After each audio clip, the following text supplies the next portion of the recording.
मलिर क़ौमी शाहरा लग आबाद क़दीम साबू हीरो कलमती ॻोठ ते हथियारबंदनि जे कब्ज़े ऐं केस दाख़िल थियण बावजूद पुलिस तरफ़ां कार्रवाई न करण ख़िलाफ़ ॻोठाणनि तरफ़ां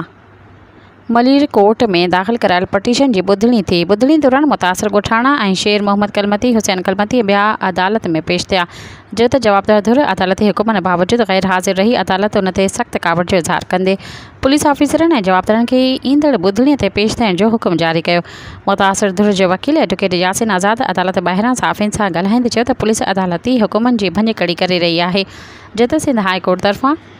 साबू हीरो ॻोठ जे हक़ में स्टे ऑर्डर बि जारी थियल आहे। रेवेन्यू खाते बि ॻोठ खे क़ानूनी करार ॾींदे चयो त पंहिंजी रिपोर्ट हाई कोर्ट में जमा कराई आहे। उन्हनि ॿुधायो त मलिर कोर्ट जे हुकुम ते हथियार